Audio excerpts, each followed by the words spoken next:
Tamil guide உறவுகளுக்கு வணக்கம். இந்த வாரம் உங்களை இலங்கையினுடைய வடமுனைக்கு அழைத்து செல்ல இருக்கின்றேன். இலங்கையினுடைய நீளமானது வடமுனை தொடக்கம் தென்முனை ஈறாக 435 கிலோமீட்டராக கொள்ளப்படுகின்றது. இதில் வடமுனை தமிழில் பருத்தித்துறை முனை என்றும், ஆங்கிலத்தில் பாயிண்ட் பேட்ரோ என்றும், சிங்களத்தில் பேதுரு தொடுவ என்றும் அழைக்கப்படுகின்றது.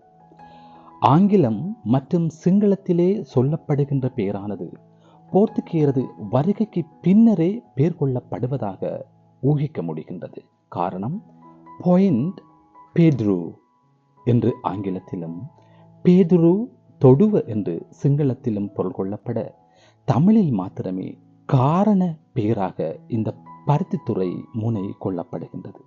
அதற்குரிய காரணமாக இந்த குறித்த இறங்குதுறை அல்லது முனையானது வெளிநாடுகளில் இருந்து அல்லது அண்டை நாடுகளில் இருந்து பருத்தியை கொண்டு சேர்க்கின்ற ஒரு இறங்குதுறையாக கொள்ளப்பட்டிருக்கின்றது.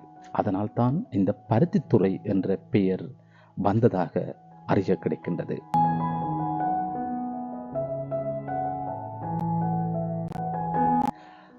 இந்தோனேசியாவாக இருக்கட்டும், பங்களாதேஷ் மற்றும் இந்தியா போன்ற நாடுகளில் இருந்து இலங்கைக்கு கொண்டு வரப்பட்ட பருத்தியினை மீள் விநியோகம் செய்கின்ற, ஏனைய பகுதிகளுக்கு மீள் விநியோகம் செய்கின்ற ஒரு இடமாக அல்லது இறங்குதுறையாக தென்னிந்தியாவிலிருந்து கிட்டத்தட்ட 57 கிலோமீட்டர் தொலைவில் இருக்கின்ற இந்த பருத்தித்துறை முனை விளங்குகின்றது.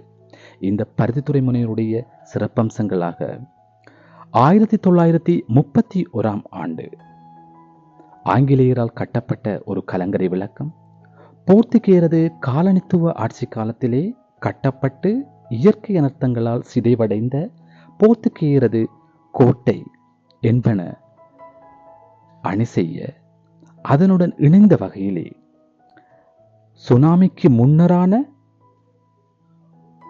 முனை வடமுனை மற்றும் சுனாமிக்கு பின்னரான வடமுனை என்பன மேலும் அழகு சேர்க்கின்றன. இவற்றை எல்லாவற்றையும் தாண்டி இலங்கையினுடைய வரலாற்றை இந்த பருத்தித்துறை மற்றும் அதனை அண்டிய பிரதேசங்களை விடுத்து எழுதுவது அல்லது பேசுவது என்பது முடியாத ஒரு காரியமாகவே கொள்ளப்படுகின்றது.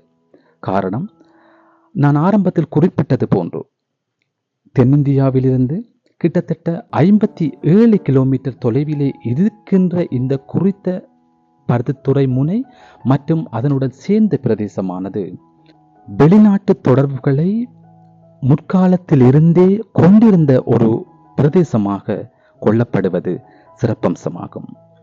இவ்வாறான தகவல்களுடன் இன்னும் இதர தகவல்கள் நீங்களும் அறிந்திருப்பீர்கள். அவற்றினையும் வழங்குவீர்கள் என்று எதிர்பார்க்கின்றேன். நன்றி.